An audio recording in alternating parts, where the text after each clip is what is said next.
हजुरले मेरो बाबालाई देख्नुभयो? पर थरथर भिरबाट मलाउँदै हुनुहुन्थ्यो।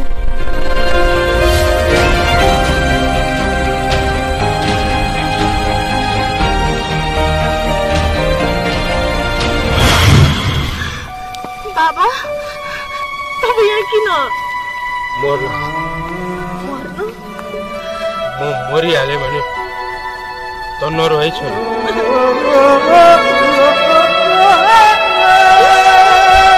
राम्रोसँग हाँसी हाँसी जिन्दगी बिताउनु।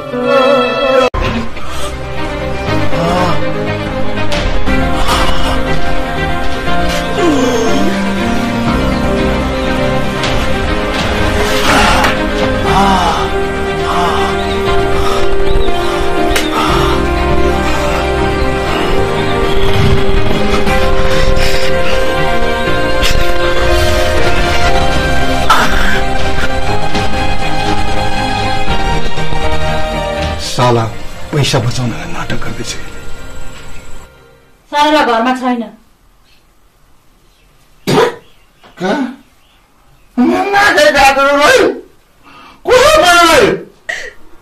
बुवालाई के रोग लाग्यो त्यस्तो जुन कहिले पनि निको हुँदैन।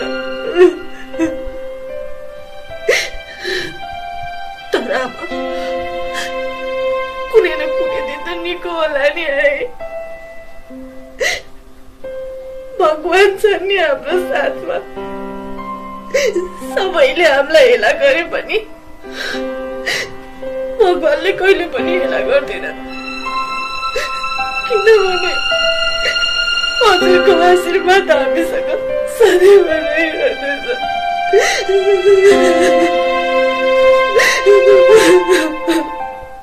हेर्नु सरलाको बुवा, त्यो भवानीको हामी भन्दा बाहेक को छ? बाउको हालत त्यस्तो छ।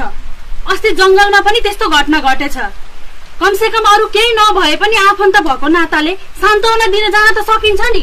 यहाँ यसरी मोबाइल खेलाएर बस्नु भन्दा त्यहाँ जानु भएको भए के बिग्रिन्थ्यो तपाईको? के भनिस्? सान्त्वना दिँदा नि मेरो छोरी हो त्यो।